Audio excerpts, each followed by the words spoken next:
While I don't compete in the kettlebell sport, I decided to perform a 10-minute snatch test with a 16 kilogram kettlebell and one-hand switch.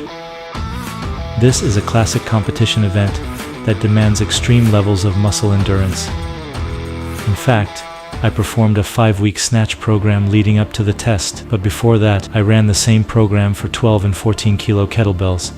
I got 263 and 283 repetitions respectively in a 10-minute test for these weights, and now I'm going to perform the same test with a 16 kilo kettlebell.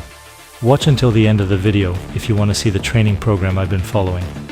Also, you will learn why it can be a great addition to a functional fitness program if you compete in events like High Rocks or DecaFit. But now, let's dive straight into the snatch test. 3, 2, 1, go. Minute 1, 31 reps. The start is always fast. Minute 2, 30. Minute 3, 29. The pace slows down a little. Minute 4, 28. Minute 5, 28. Switch of hands. Minute 6, 29 reps. Still keeping almost the same pace as in the beginning. Minute 7, 27. And minute 8, 28. Minute 9, 26. This was the slowest one so far, and the final minute, 27 reps. Let's see if that was enough to stay close to the previous attempts. Total number of repetitions is 283.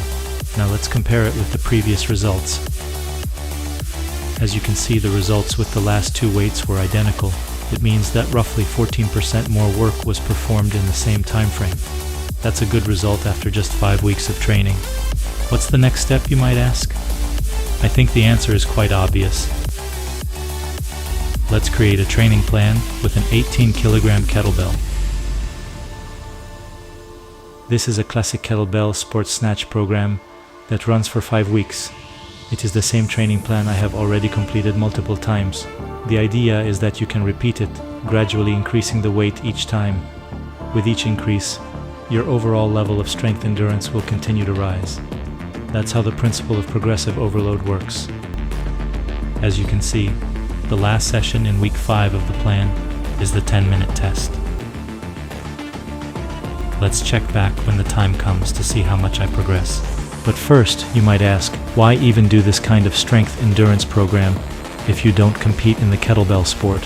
If you compare it with how the lower body is trained, the heavy lifting is typically combined with long aerobic activities such as running, biking, or rowing. It simultaneously builds muscle and aerobic capacity, both of which are independent factors of positive health outcomes and longevity, as well as overall athletic well-roundedness. However, when one trains the upper body, they usually perform a low to moderate repetition strength or ballistic program. But in the absence of the lower intensity long activities, the upper body remains underdeveloped aerobically. It leaves quite a lot of unrealized potential on the table. This is especially critical for hybrid athletes that participate in functional fitness sports such as High Rocks, DecaFit, obstacle races, and others, where the upper body endurance is a big factor. Then you might ask, what's the best way to develop upper body endurance? Here are the key rules for the exercise selection. First of all, it should provide low resistance. You should be able to start with a 1-minute set experiencing little to no burn in muscles. With time, you should progressively build your training sets up to between 3 to 5 minutes of non-stop work. In terms of equipment, there are multiple options like cable machines or resistance bands, but we recommend using kettlebell exercises, and in particular kettlebell snatch. This exercise provides some unique benefits.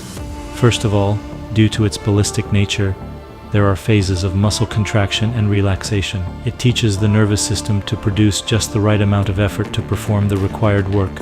Also, the exercise can be performed for a long period of time by controlling the pace and resting at the top of the movement. And practicing lightweight snatch with proper technique for a lot of repetitions will translate to proficiency with heavy snatches as well. Now, what kettlebell weight to begin with? It should be light enough if you are not used to high rep snatching. We recommend using half the weight of what is typically used in training. For men, it can be 12 or even 8 kilograms. For women, it can be 8 or 6 kilograms. Now, Grab this light kettlebell and run the 5-week Snatch program, and you'll see great results. That's all for today. Until next time. Goodbye.